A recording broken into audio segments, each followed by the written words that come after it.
हूं। मेरा नाम है कर्ण सिंह राजा। 14 कोस राज्य कर्णपुर है। परमात्मा कोई चीज को कमी नहीं दिया, लेकिन हर हमेशा मेरे महारानी उदासी रहती है और मैं भी उदासी रहता हूं हर हमेशा।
मंत्री हो सामा खेल चलो फौजी संग साहे खेल चलो फौजी संग सहेली हो भैया जी हाँ हो जुग जुग जी हाँ हो सामा खेल। गोर लगे छिया आशीर्वाद है मंत्री। 80 को बांध दबा घर। ये बताओ, ये कर्णपुर को क्या समाचार है? कैसे मेरे महारानी रहती है? हमार नानी तो मोड़ गए कैयन। क्या हुआ? हमार नानी तो कैयन मोड़ गई। तुमको नानी को बारे में मैं नहीं पूछता हूँ। तब की कह मेरे महारानी जो है मिल गए। हाँ। ओ मिल कर बड़ सुंदर से है बेचारी नित्य रोज कहती रही। अरे आज कहाँ चली गई थी?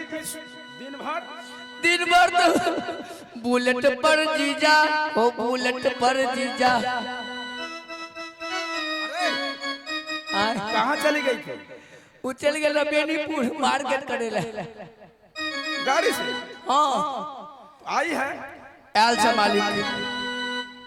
मंत्री महाराज इस समय राज दरबार में आसन लगाओ और वहां पर मेरे महारानी जो है उसे बुला कर ले आओ। महाराज हमरा मोने यकी आज दरबार लगा के एगो डांस करवा देती रहा। क्या? एगो डांस। डांस? हाँ। अरे ये नाटक बहुत लंबा है। अगर डांस करवाते हो बीच बीच में तो फिर पाठ छूट जाता है तो सुबह में दर्शक क्या कहते हैं, जो आप लोग पाठ खेलते हैं लेकिन पूरा नहीं दिखाते हैं। इसीलिए अगर बीच बीच में 2-4 ठो रिकॉर्डिंग करवा देते हैं तो सुबह में पाठ थोड़ा रह जाता है। इसलिए अभी पाठ आगे बढ़ाओ और लास्ट में रिकॉर्डिंग डांस चलेगा। महाराज महारानी तो लेट के एबे के ले चोरी करत रहो अखनी बड़ टाइम छ। तो ठीक है दरबार में आसन लगाओ। ठीक है।